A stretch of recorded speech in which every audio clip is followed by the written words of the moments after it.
बहुत बहुत स्वागत है आपका। Thank you very much for tuning in. आज की प्रैक्टिस हम शुरू करते हैं। देखिए, कुछ डेली कॉन्वर्सेशनल सेंटेंसेस के स्ट्रक्चर्स हम यहाँ पर सीखेंगे यार, कि ड्यूरिंग द कॉन्वर्सेशन एक सेंटेंस को कितने तरीके से घुमा फिरा करके बनाया जा सकता है।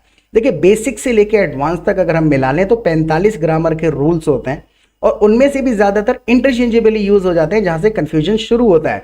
मान के चलिए किसी व्यक्ति को अगर एक सेंटेंस कहना है तो वो उसी मैसेज को कन्वे करने के लिए कोई व्यक्ति कह देगा उस सेंटेंस में अक्रॉस, उसी बात को कोई व्यक्ति कह देगा थ्रू, और उसी संदर्भ में कोई व्यक्ति कह देगा ऑल ओवर। तो ये इंटरचेंजेबली किस प्रकार से क्यों यूज हो पाते हैं? क्योंकि इनका संदर्भ होता है कि किसी संदर्भ में बोले जा रहे हैं, इनका कोई लिटरल हिंदी मीनिंग नहीं होता है। तो इन शब्दों को जो आप अपने स्क्रीन पर देख रहे हैं, इन शब्दों को सेंटेंस में यूज करने का पर्पस समझेंगे कि किस पर्पस से कौन कौन से वर्ड्स यूज होते हैं और उन वर्ड्स को कहां पर यूज करना है, और भी बहुत कुछ सीखेंगे। I be sharing my screen with you. Screen में आपके साथ में शेयर कर देता हूं। देखिए, सबसे ज्यादा इंपॉर्टेंट चीज है सेंटेंस बना पाना, जिसको कहते हैं वर्ड ऑर्डर। वर्ड ऑर्डर अगर आपको नहीं पता है तो बस माइंड में रह जाएगी ग्रामर की, यार ये बोलना है मुझे, लेकिन समझ नहीं आएगा बोलना कहां पर क्या है। जैसे ये सेंटेंस है, जितने पैसे में मैं इंग्लिश सिखाता हूं उतने पैसे में दूसरे लोग केवल रिकॉर्डेड वीडियोस दे देते हैं। कम से कम 5-6 तरीके से कहेंगे, बदल बदल के ग्रामर यूज करेंगे and the message will remain same. देखिए, सबसे पहले तरीके से मैंने इस बात को कहा, the amount of money I charge for teaching English. पहले मैं सेंटेंस लिखता हूं, फिर मैं बताता हूं कि बोलते समय अटक क्यों जाते हैं, सेंटेंस बाहर क्यों नहीं आता। तो इस तरीके से मैंने कहा, the amount of money I charge for teaching English, others only provide recorded videos for the same price. इस सेंटेंस को बोलने से पहले देखिए, जितने में मैं इंग्लिश सिखाता हूं उतने में दूसरे लोग वीडियोस दे देते हैं। इस सेंटेंस को बोलने से पहले केवल 2 चीजें माइंड में आनी चाहिए। I am talking about the price of something. मैं किसी चीज़ के प्राइस की बात कर रहा हूं तो मेरे लिए कंपलसरी हो गया कि मैं फॉर ज़रूर इस्तेमाल करूं। और दूसरा, मैं कंपैरिजन कर रहा हूं तो मैंने यहां पर द सेम प्राइस कह दिया है, या फिर इसी बात को कंपैरिजन करते समय हम एज मच एज भी कह देते हैं, राइट। तो एज मच एज के साथ भी इसी चीज़ को कहा जा सकता है। माइंड में तो आ जाता है कि ये 2 चीज़ें यार कंपैरिजन के समय यूज होती है, लेकिन वो हमें सेंटेंस में लगानी नहीं आती हैं। वो कैसे आएंगे? रिपीट करके आएंगे। तो यहां पर मैंने कहा, the amount of money I charge for teaching English, others only provide recorded videos for the same price, यानी उतने ही प्राइस में। प्राइस की बात कर रहा हूं। अब इसी के बेसिस पर एक सेंटेंस आप बना करके देखिए कि जितने की तुमने ये जीन्स खरीदी, इतने में तो 2 टी-शर्ट खरीद लेते। जितने की तुमने ये जीन्स खरीदी, उतने की तो 2 टी-शर्ट खरीद लेते। सिंपल इसी तरीके से बोल दीजिए ना, the amount of money you spend on this jeans, the amount of money you spend on this jeans, you could have bought 2 T-shirts for the same price. You could have bought 2 t-shirts for the same price. I hope अब आपको समझ में आया होगा कि जो related ज़रूरी चीज़ें हैं वो हमारे माइंड में तुरंत आ जानी चाहिए। भाई, पैसे की जब मैं बात करूंगा तो फॉर मुझे कहना ही पड़ेगा। मैं किसी से पूछना चाहूँ कि भाई ये कितने का खरीदा आपने, हाँ, how much did you buy this for, how much did you buy this for, कितने का खरीदा। मैं बताने लगूंगा तब भी मैं यही कहूँगा, I bought this for 50,000, right. तो फॉर कंपलसरी है प्राइस बताते समय, तो वो चीज हमारे माइंड में पहले आती है, फिर उसको सेंटेंस में फिट करना होता है हमको, राइट। लिटिल वर्ड ऑर्डर में ट्रांसलेट करना शुरू नहीं कर देना है। तो यहाँ पर the amount of money I charge for teaching English, others only provide recorded videos for the same price. उतने प्राइस में केवल रिकॉर्डेड वीडियोस पकड़ा देते हैं। अब यहाँ पर एज मच एज को फिट करने की कोशिश करते हैं इसी सेंटेंस में, बिकॉज कंपेरिजन कर रहे हैं हम। एज मच एज के साथ बोल करके देखिए, फॉर प्राइस है, प्राइस की बात कर रहा हूं, फॉर लगा दिया। अब देखिए आगे पीछे लेकर के जाएंगे इसी चीज को। For as much as I charge for teaching English. As much as जब हम यहां पर कह रहे हैं ना, इसका मतलब होता है उतना, जितना। उतना और जितना, जैसे कि उतना पहले वाला एज है उतना, और दूसरा वाला जो एज है इसका मतलब होता है जितना। जैसे 1-2 सेंटेंस और बोलेंगे। So for as much as I charge, यानी कि उतने पैसे जितने मैं चार्ज करता हूं। फॉर एज मच जब मैंने कहा उतने पैसे, एज आई चार्ज जितने मैं चार्ज करता हूं। For as much as I charge for teaching English, other institutes just provide recorded videos. ये सेंटेंस केवल यहां पर इतना है। देखिए यहां पर ऊपर वाले सेंटेंस में फॉर हम नीचे ले गए थे, इसमें हम यहां ले गए। फॉर हम 2 बार नहीं यूज कर रहे हैं, लेकिन ये कंपलसरी हो गया because we are talking about the price, right. So for as much as I charge for teaching English, other institutes just provide recorded videos and tell you to watch them and learn on your own. आपसे कह देते हैं उनको देखो और अपने आप याद कर लो। इस वर्ड ऑर्डर को सीखने का ना एक्चुअल में सिर्फ एक ही तरीका होता है, क्योंकि रूल्स नहीं होते हैं। ये वर्ड ऑर्डर है, ये आपको रिपीट करने पड़ेंगे, सेंटेंसेस खुद से समझ आ जाएंगे। 300 करीबन स्ट्रक्चर्स हैं, कुछ ज़्यादा नहीं है कि पूरी दुनिया के सेंटेंसेस रखने पड़ेंगे। सेशंस देखते जाइए, हर सेंटेंस को मेरे साथ रिपीट करते जाइए, वर्ड ऑर्डर याद हो जाएगा। छोटे छोटे ही सेंटेंसेस से निकल के आया है, यहाँ पे हम वो छोटे छोटे सेंटेंसेस इकट्ठे बोल रहे हैं, बस इतना सा फर्क है, राइट। सो इसी चीज़ को एक तीसरे तरीके से बोल करके देखिए, for the amount I charge to teach English. तो जब मैं कहता हूँ कि 45 रूल्स हैं, तो यही 45 हैं, इंटरचेंजेबली बहुत हद तक बदले जाते हैं, बोले जाते हैं। So for the amount I charge to teach English, other platforms just provide recorded videos. बिल्कुल सिंपल मैंने कह दिया, for the amount I charge to teach English, other institutes just provide recorded videos. एक और तरीके से मैं इस सेंटेंस को बोलता हूँ, इनको बदल बदल के बोलने का तात्पर्य यही है कि आपको वर्ड्स पता चल जाए कि कितने हद तक आगे पीछे कर सकते हैं इनको। देखिए यहाँ पर मैंने कह दिया, for how much my course cost. ये जो फॉर हम कह रहे हैं यहाँ पर, और बार बार रिपीट करेंगे तो अपने आप समझ आ जाएगा ये फॉर का जो संबंध है ना, वो यहाँ से इस वाले सेंटेंस से, ना कि ऊपर वाले से। So for how much my course cost, for how much my course cost, other platform just provide recorded video। ये वाला सेंटेंस अलग है, how much my course cost, जितने मेरे कोर्स की कीमत है। ये वाला जो for है वो इस सेंटेंस से संबंधित है, उतने में, उतने में, जितने में मैं मेरे कोर्स की कीमत है। या इस सेंटेंस को अगर मैं इतना इडियोमेटिकली हिंदी में बोल के दिखाऊं, उतने में जितने का मेरा कोर्स है दूसरे इंस्टीट्यूट रिकॉर्डेड वीडियोस दे देते हैं। तो जब मैंने उतने में कहा स्टार्टिंग में, उतने में, तो मैं ये बताने की कोशिश कर रहा हूं कि ये वाली बात आगे की। So for how much my course cost, other institutes just provide recorded videos. I hope समझ में आया होगा। इतना इडियोमेटिकली बहुत कम संदर्भ में हम बोलते हैं हालांकि, लेकिन हमें पता होना चाहिए, क्योंकि जब तक हम एक स्पेसिफिक वर्ड पे नहीं एम्फेसाइज कर पा रहे हैं जो हम एग्जैक्टली कहना चाह रहे हैं, अगर वो फीलिंग नहीं एक्सप्रेस कर पा रहे हैं, तो फिर बेजान सेंटेंस बोलने का फायदा क्या है। दो सेंटेंसेस बोल के दिखाऊं मैं आपको। कोई व्यक्ति आ गया, मैं कहूँ why did you come here, ये मेरी एक्चुअल में फीलिंग है नहीं वहां पर। मैंने कह दिया why did you come here, तो मैंने पूछ लिया क्यों आए, जबकि मैं उससे पूछना ये चाहता हूँ what did you come here for, what brought you here, तब मैंने पर्पस पूछा। तो ये फीलिंग्स को एक्सप्रेस करने के लिए घुमा फिरा के सेंटेंसेस बनाने ही पड़ते हैं, और बनाने ही चाहिए और आने चाहिए, नहीं तो हम बेजान सेंटेंसेस बोल रहे होंगे। और कई बार होता क्या है कि हमारे माइंड में फीलिंग्स आती हैं ड्यूरिंग द कॉन्वर्सेशन, और वो फीलिंग्स नहीं एक्सप्रेस कर पाते हैं हम। कोई ट्रांसलेशन के लिए सेंटेंस देता है तो हम बना लेते हैं, क्योंकि वहाँ फीलिंग नहीं, सिर्फ शब्द ट्रांसलेट करने होते हैं। आई होप समझ में आ गया होगा कि क्यों हम बोलते समय अटक जाते हैं। तो ये वर्ड ऑर्डर साथ के साथ याद करते चला करें। जैसे कि जबकि मैं रोज लाइव आता हूँ, जैसे कि for how much my course cost, other platforms just provide recorded videos.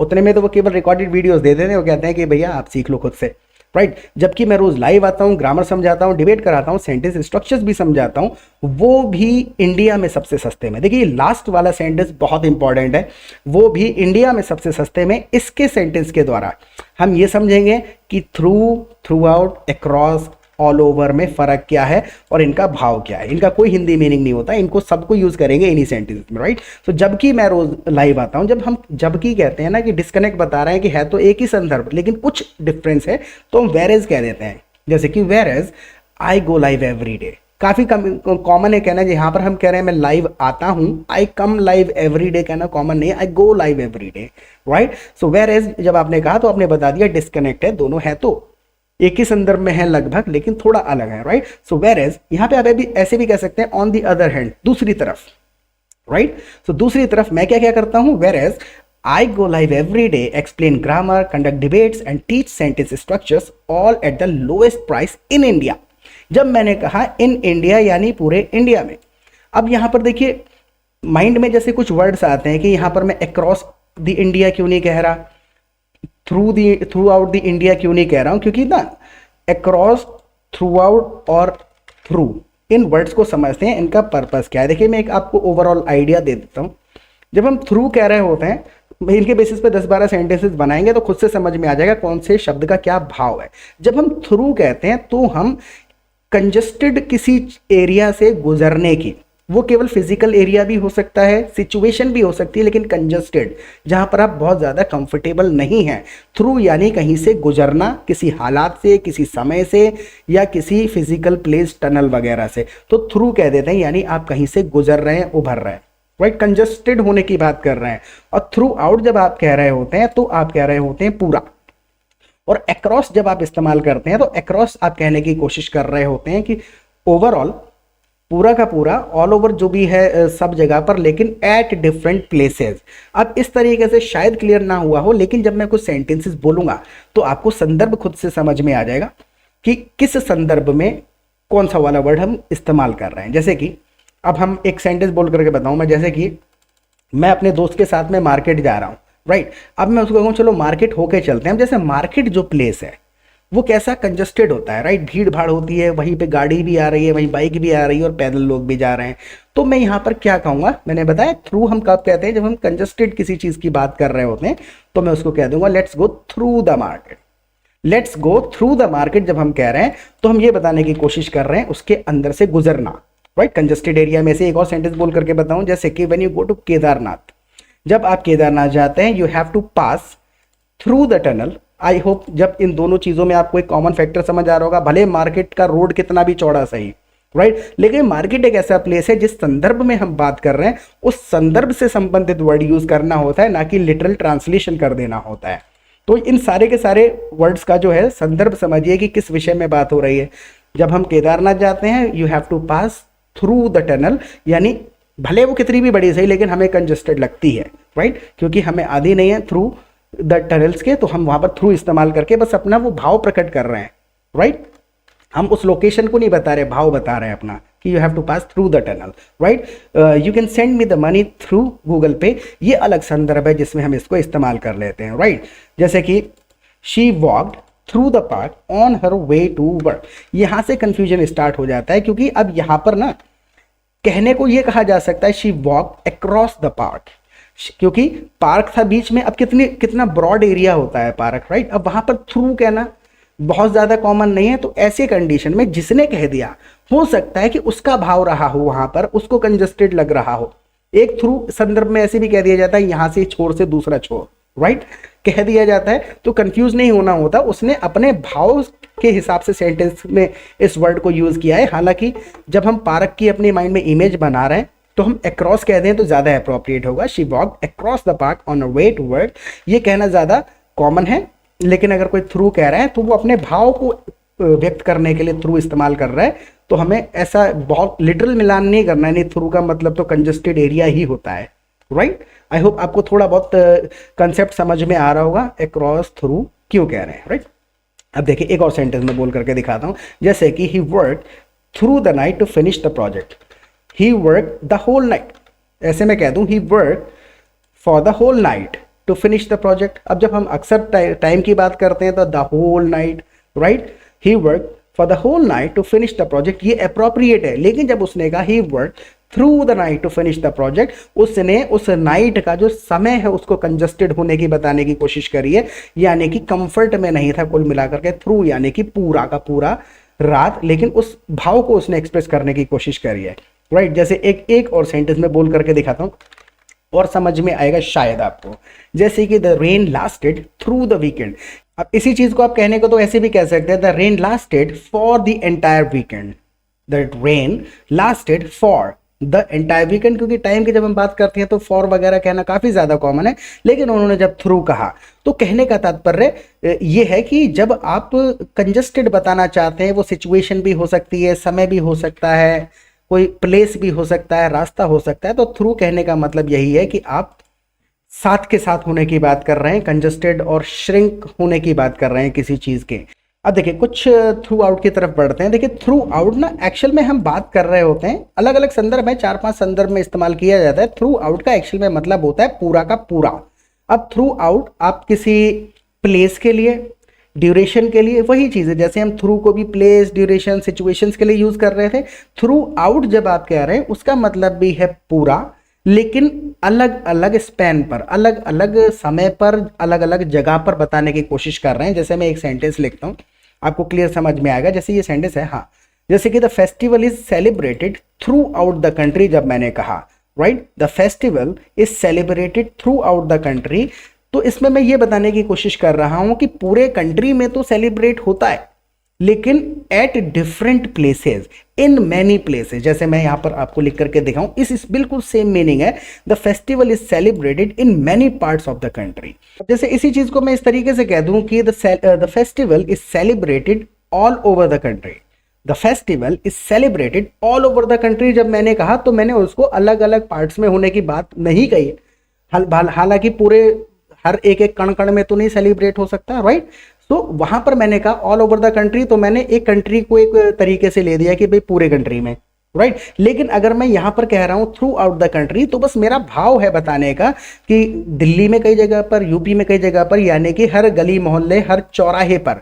तो इस प्रकार से जब वो भाव के साथ आप कहना चाह रहे हैं तो इसलिए आप थ्रू आउट कह देंगे, आप ऑल ओवर द कंट्री भी कह सकते हैं, आप अक्रॉस द कंट्री भी कह सकते हैं, ये इंटरचेंजेबली यूज हो जाता है। आप इस तरीके से कह दीजिए the festival is celebrated in many parts of the country, right. देखिए एक और सेंटेंस में यहाँ पर लिखता हूँ, जैसे कि she work throughout the night to finish the project. तो जब आप अभी हमने क्या समझा कि थ्रू आउट हम वहां कहते हैं जहां हम टोटल ड्यूरेशन या प्लेस की तो बात कर रहे हैं, लेकिन हम उसको थोड़ा टुकड़ों में बताने की कोशिश कर रहे हैं।